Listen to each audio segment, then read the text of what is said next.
Let me go across to Zohran Singh, who joins me. Professor Zohran Singh, how do we decode Mamdani? He's fighting against a sort of a royalty, Andrew Cuomo.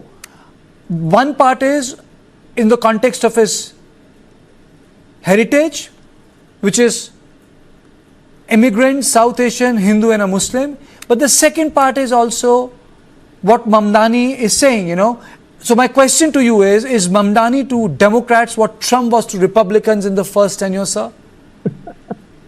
I think you put it perfectly.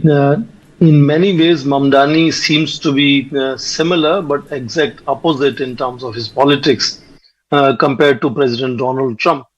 And President Donald Trump indulging excessively with him is giving him greater credibility in that sense. So in some ways, I think the nearest example comes to mind is Sajid Khan, elected as mayor of London and then goes on to have 3 terms. Here also, I think, other than changing the politics and administration in New York City, this is already redefining the identity issues, the religion, the politics of polarization. Already there are death threats reported against him now. So in that sense, I think it potentially, it's almost certain that Mamdani is the next mayor of New York. But what is deeper in this game-changing election of Mamdani is how it could potentially redefine particularly the Democratic Party, change the leadership to the younger generation, more radical left-leaning politicians, and also in that sense redefine American politics in many ways, focusing on multiculturalism, immigrants. Already some leaders in US Congress, for example, Ilhan Omar, for example, is another example of Somali immigrant, a guard, security guard, and so on. These kind of politicians would feel much more emboldened to push forward. And then in that sense, the entire politics of America could see some of these voices coming up front. And in that sense, this could become potentially an inflection point.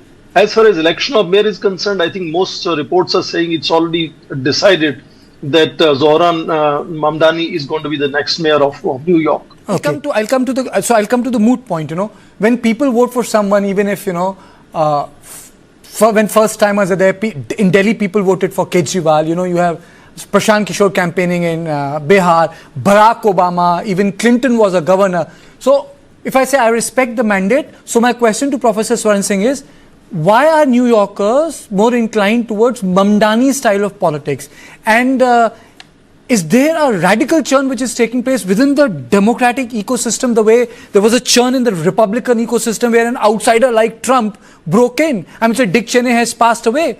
And in the previous, I think the one before, I think when Kamala Harris, in the previous election, he voted for Kamala Harris, Dick Cheney.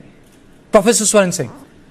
Yes, perfectly right. In fact, it's a coincidence that Dick Cheney passed away today, and his name perhaps also brings in memories of his views on Donald Trump. War on terror. And overall, I think there is a certain disenchantment with Trump's politics, which is visible on the ground. And that is partly contributing to Mamdani's becoming such a popular face. Plus, Mamdani is able to use social media just as effectively or maybe even more effectively than President Donald Trump is able to use. And he's able to cultivate a certain section of society which is larger in number. You can't have too many billionaires, but you can have lots and lots of people who feel that they are deprived, they are poor, they are disadvantaged. And he's addressing them. And in that sense, I think he's becoming much more visible. But let me also underline that he may be an influential voice in American politics, but I don't think he's going to determine foreign policy or India-US relations in any manner. And that should not worry us at all, that he's going to, in any case, change the relations between India and the United States. He's also talking likewise about arresting Netanyahu in case he comes to New York when he's the mayor. Whether he can do it or not is again not certain, because New York is not just controlled by mayor, but by the state government and the federal government. And then we have United Nations, which is an international body there.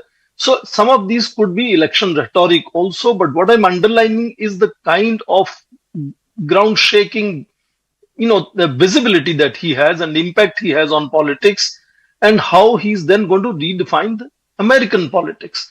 may not be American foreign policy, but definitely he's appearing to be an alternative. And you said rightly, Democratic Party has been lately for about 10 years witnessing more and more visibility of left-leaning socialist leaders, and he's one of them in that sense. So, President Obama has endorsed him also. In some ways, that brings him legitimacy, credibility. I compared him to Sajid Khan in terms of change in politics, as to how an entirely, unexpected candidate, a ethnic minority candidate, becomes the mayor of a particular city, in this case, New York. And whether potentially he will have 3 terms or not, we don't know. In any case, the next election will happen after President Trump will be gone. So, fundamentally, what is happening here is that more or less we are sure by now that Mamdani is the next mayor. But what is significant for us to understand is how it is going to impact on American politics. The polarization is going to increase even further. Okay. And that should be something that should worry, I think, people who are watching Mamdani's election. Okay.